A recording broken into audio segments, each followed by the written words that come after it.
오늘 우리에게 주신 하나님 말씀은 출애굽기 30장 34절로 38절까지 말씀 보겠습니다.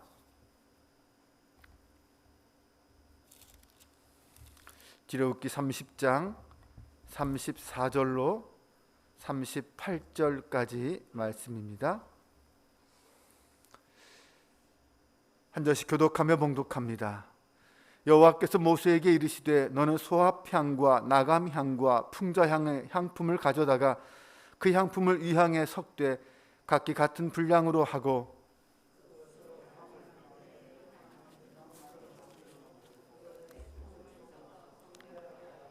그 향 얼마를 곱게 찌어 내가 너와 만날 회막안 증거계 앞에 두라. 이 향은 너희에게 지극히 거룩하니라.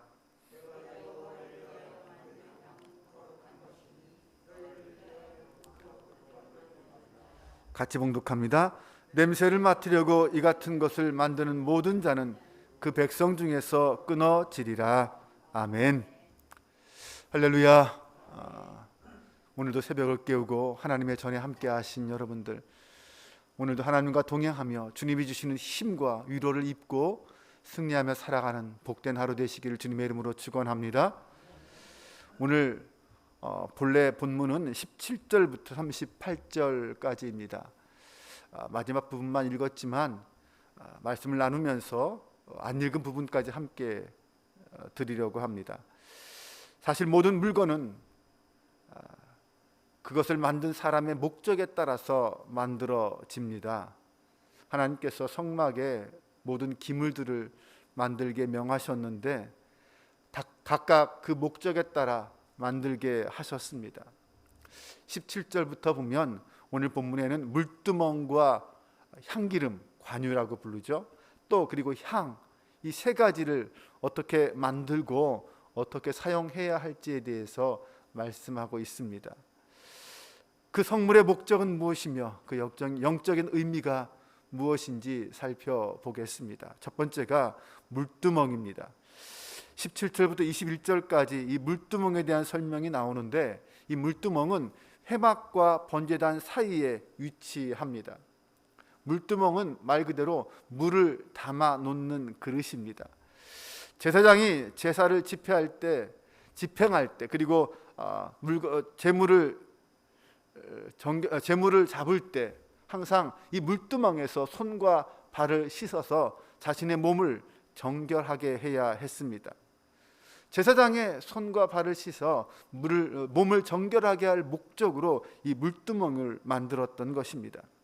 18절부터 20절까지 말씀을 보면 너는 물두멍을 노수로 만들고 그 받침도 노수로 만들어 씻게 하되 그것을 회막과 제단 사이에 두고 그 속에 물을 담으라. 아론과 그의 아들들이 그 두멍에서 수족을 씻되 그들이 회막에 들어갈 때에 물로 씻어 죽기를 면할 것이요 제단에 가까이 가서 그 직분을 행하여 여호와 앞에 화제를 살을 때도 그리할지니라. 하나님 앞에 나아가는 제사장은 언제나 정결한 상태를 유지해야만 합니다. 그래서 회막에 들어가기 전에 물두멍에서 손과 발을 씻어야 했고, 제사를 집행할 때도 언제나 부정한 것을 깨끗하게 씻어낸 후에야 그 일을 할 수 있었습니다. 이것은 영원히 지킬 규례다라고 말합니다. 그러니까 목숨을 걸고 지켜야만 하는 규례였던 것입니다. 제사장은 평생 그의 삶이 바로 그런 이 정결을 지키는 것이 그의 평생의 존재 방식입니다. 하나님 앞에 제사장으로 부름 받았으면 평생 그의 삶은 이런 정결함을 추구하고 정결을 유지하는 삶이어야 한다는 것입니다. 만약 이것을 무시하고 하나님의 거룩함을 더럽히는 자는 죽임을 당했습니다. 이것은 지금도 마찬가지입니다. 우리가 하나님 앞에 하나님 앞에 가까이 나아가기 위해서는 우리도 거룩한 제사장으로서 날마다 정결함을 지켜야 합니다. 부정한 관계나 부정한 습관, 부정한 거래, 그런 악한 모습 가지고 하나님과 참된 교제를 나눌 수는 없습니다. 하나님과 교제를 나누기 위해서는 우리는 언제나 씻음, 이 정결함이 반드시 있어야 합니다. 그런데 이 정결함은 내가 씻었다고 해서 정결해지는 것은 아닙니다. 하나님이 정결하다라고 인정해 주셔야, 선언해 주셔야만 정결해질 수 있습니다. 어디에서 씻느냐는 그래서 또한 중요하죠. 네, 우리는 십자가 앞에서 씻어야 합니다. 십자가 앞에서 회개해야 한다는 것입니다. 거룩한 제사장으로 부름받은 오늘 우리가 이 땅을 살아가는데, 하나님의 자녀로 살아가는데 가장 큰 영적 장애물이 있다면 무엇일까요? 세상이 더럽고 취해서 우리가 하나님께 나아가지 못하는 것입니까? 아니죠. 결국 우리의 문제가 있다면 그것은 이 악한 세상, 이 더러운 세상을 거절하지 않는 나의 삶입니다. 더럽혀진 나의 몸과 마음을 십자가 앞에 내어놓지 않고 회개하지 않는 나의 강팍함, 나의 게으름, 무뎌진 양심, 이것이 우리로 하여금 하나님께 가까이 나아가지 못하게 하는 영적 장애물들입니다. 출애굽기 38장 8절을 보면 그가 노스로 물두멍을 만들고 그 받침도 노스로 하였으니 곧 회막문에서 수종드는 여인들의 거울로 만들었더라 라고 말합니다. 이 물두멍의 재료가 노시라고 했습니다. 노스로 물두멍을 만들었는데 당시에 그 노스를 어디서 구해서 만들었냐? 이 물두멍의 노스는 회막에서 수종드는 여인들의 거울을 거두어서 그것으로 만들었습니다. 당시에는 유리 거울이 없어서 다 이 청동 노스로 만든 거울을 사용했습니다. 근데 여인들이 자신들의 외모를 가꾸는 그 노스를 하나님께 드려서 그것으로 이 물두멍을 만들었습니다. 왜 그랬을까요? 거울은 어디에 사용됩니까? 네, 거울은 자신의 모습을 비추는 데 사용합니다. 특히 여인들은 자신의 모습을 비추어서 자신의 모습을 아름답게 이쁘게 꾸미는데, 외모를 꾸미는데 이 거울을 사용합니다. 그런데 그 거울을 통해 가지고 물두멍을 만들었습니다. 그럼 물두멍은 어디에 사용되어야 합니까? 물두멍도 우리의 얼굴을 비추는 데 사용되어야 되겠죠. 거울이 외모를 비추는 데 사용되었다면 물두멍은 우리 마음 심령, 우리의 내면을 비추는 데 사용되는 도구, 아니 우리의 내면을 꾸미는 데 사용되는 도구여야 한다는 것입니다. 물두멍에 비추었을 때 우리의 내면이 정결하지 않다면, 그것이 보여진다면 깨끗하게 씻어내야겠죠. 우리는 언제나 우리의 삶 속에서 하나님께 나아가기 위해서는 이 물두멍을 통과해야만 합니다. 그래야 하나님을 만날 수 있습니다. 물두멍은 우리의 죄를 씻어주는 예수님의 십자가입니다. 오늘도 우리는 십자가 앞에 나의 몸과 마음과 생각과 모든 삶을 내어놓고 우리의 부족함과 우리의 죄악을 회개하고 하나님의 은혜를 구할 때 하나님 앞에 온전히 나아갈 수 있음을 기억해야 합니다. 두 번째는 22절부터 거룩한 관유, 향기름에 대한 말씀이 나옵니다. 이 관유는 성전 안에 있는 기물들을 거룩하게 구별하는 데 사용된 기름입니다. 23절 이하를 보면 모략 500세겔, 육개 250세겔, 창포 250세겔, 계피 500세겔, 감람기름 한 흰, 이것을 섞어서 만들어라 라고 말합니다. 이렇게 만들어진 관유는 회막과 증거궤를 비롯한 모든 회막의 기구들에게 발라졌습니다. 그리고 제사장도 그 기름을 발라야 했습니다. 그렇게 함으로써 이 성전을 위해서 쓰임받는 거룩한 기물로 구별되었습니다. 밖에 똑같은 모양의 똑같은 재료로 만든 기물이 있다 하더라도 거기에 하나님의 이 기름, 관유를 바르지 않으면 그것은 구별되지 않아서 하나님의 성막에 쓰임받지 못했을 것입니다. 오직 그 거룩한 관유로 바른 것만이 거룩하게 구별되어서 하나님의 전의 기물로 사용될 수 있었던 것입니다. 이 관유는 예수님의 보혈과 성령을 상징합니다. 예수님의 보혈이 우리의 몸과 마음을, 우리의 죄를 깨끗하게 씻어 주심으로 우리가 왕같은 제사장이 되어 하나님 앞에 나아갈 수 있게 됩니다.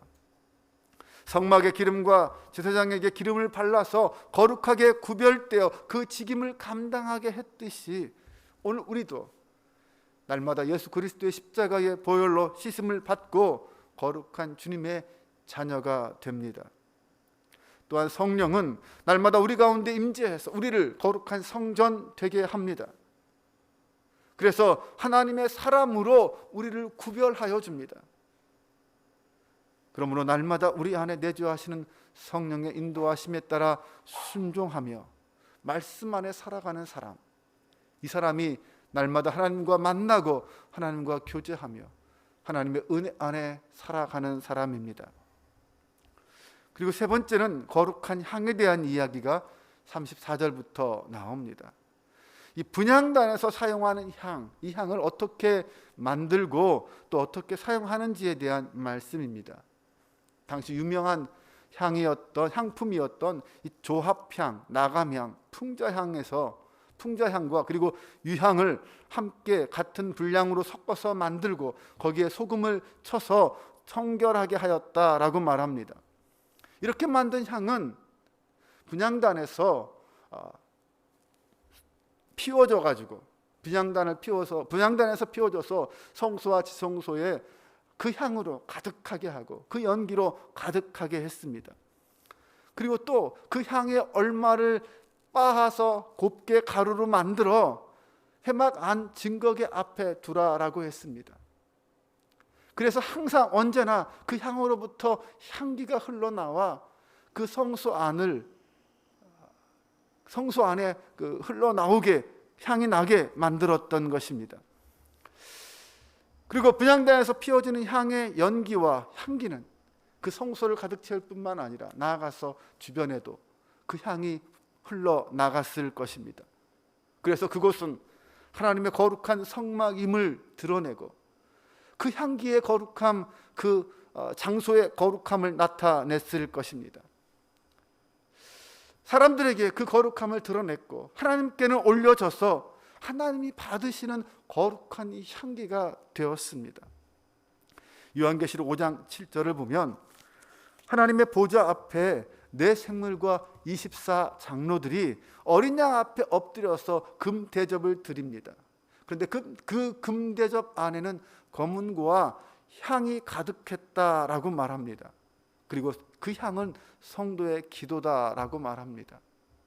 네, 우리가 하나님 앞에서 천국에서 그 하나님 앞에 드려지는 것이 다른 그 무엇이 아니라 검은고와 향, 찬양과 기도라고 말하고 있습니다. 네, 하나님 앞에 드려지는 찬양과 기도, 어떤 찬양과 어떤 기도가 그 하나님의 보좌 앞까지 금 대접에 담겨서 올라갈 수 있을까요? 오늘 말씀을 보면 이 관유와 향에 대한 말씀에서 일반 사람들을 위해서는 하나님이 가르쳐 주신 그 방법대로 이 관유와 향을 만들지 말고 사용하지도 말라라고 말합니다. 만약 그렇게 할 경우에는 끊어진다라고 말하죠. 32절과 33절을 보면 사람의 몸에 붓지 말며 그 방법대로 이와 같은 것을 만들지 말라. 이는 거룩하니 너희는 거룩히 여기라. 이와 같은 것을 만드는 모든 자와 이것을 타인에게 붓는 모든 자는 그 백성 중에서 끊어지리라 하라. 관유에 대한 이야기입니다. 향에 대해서는 어떻게 말하냐면 37절과 8절을 보면 내가 여호와를 위하여 만들 향은 거룩한 것이니 너희를 위하여는 그 방법대로 만들지 말라. 냄새를 맡으려고 이 같은 것을 만드는 모든 자는 그 백성 중에서 끊어지리라. 하나님이 가르쳐 주신 이 관유와 이 향은 하나님을 위해서만 사용되어져야 합니다. 하나님께 예배드리는 데만 사용되어져야 합니다. 하나님께 드리는 목적이 아닌 다른 목적이나 개인의 어떤 이익을 위해서, 목적을 위해서 사용될 때는 그 백성 중에서 끊어진다라고 말하고 있습니다. 하나님이 가르쳐 주신 방법대로 만들어서 하나님을 위하여 사용되는 향만이 거룩한 향입니다. 하나님은 다른 것 또한 받지 않으십니다. 향처럼 우리의 기도와 찬양이 하나님이 주신 방법대로, 하나님이 가르쳐 주신 방법대로 기도와 찬양이 될 때 하나님이 받으신다. 우리는 그렇게 받아들일 수 있을 것입니다. 우리의 기도와 찬양이 하나님이 가르쳐 주신 방법대로, 하나님이 가르쳐 주신 말씀대로 올려질 때 하나님이 받으신다라는 것입니다. 오늘날 우리는 더 이상 향을 살라서 하나님께 드리지는 않습니다. 그럼 우리가 대신 낼 수 있는 향은 무엇일까요? 바울은 고린도후서 2장 14절 15절에서 이렇게 말합니다. 항상 우리를 그리스도 안에서 이기게 하시고 우리로 말미암아 각 처에서 그리스도를 아는 냄새를 나타내시는 하나님께 감사하노라. 우리는 구원받은 자들에게나 망하는 자들에게나 하나님 앞에서 그리스도의 향기다. 이제 우리가 하나님 앞에 드려져야 할 향은, 그 향기는 바로 거룩한 우리의 삶이라고 말합니다. 네, 우리의 삶이 하나님 앞에 드려져야 하는 그리스도의 향기입니다. 하나님은 우리로 하여금 그리스도로 말미암아 이 세상을 이기게 하십니다. 세상을 무엇으로 이깁니까? 믿음으로 이기죠. 말씀으로 이기죠. 하나님의 능력으로 이기죠. 네, 거룩한 사람이 거룩한 삶을 살아갈 때, 믿음 안에 그 삶을 살아갈 때 세상을 이깁니다. 네, 세상 사람들 앞에 바로 그리스도를 아는 그 냄새를 드러내는 겁니다. 드러내고 보여주는 것입니다. 그것으로 세상을 이깁니다. 우리는 그것으로 하나님께 드려지는 향기가 되는 것입니다. 우리의 모습을 돌아보길 원합니다. 하나님은 우리를 성도로, 주님의 거룩한 자녀로 불러주셨습니다. 그리고 예수 그리스도의 십자가를 통하여 우리를 깨끗게 정결하게 씻어주셨습니다. 또 오늘 성령은 날마다 우리와 동행하며 우리에게 힘과 위로와 능력을 주십니다. 우리가 내 삶이 바로 그 하나님께, 나를 그렇게 깨끗하게 하시고 나를 불러주시고 하나님과 동행하게 하는 그 하나님께 전적으로 맡기고 의지할 때 우리는 분명 이 땅에서 승리와 영광을 누리는 삶을 살게 될 것입니다. 그런데 내가 나를 포기하지 못하고 끝까지 나를 붙잡고 내 방식대로 살려고 할 때, 성령의 기름 부으심에 순종하지 못하고 구별되지 못할 때, 우리의 삶이 하나님 앞에 온전하지, 그런 드려지는 삶이 되지 못할 때 우리는 하나님 앞에 외면당하게 될 것입니다.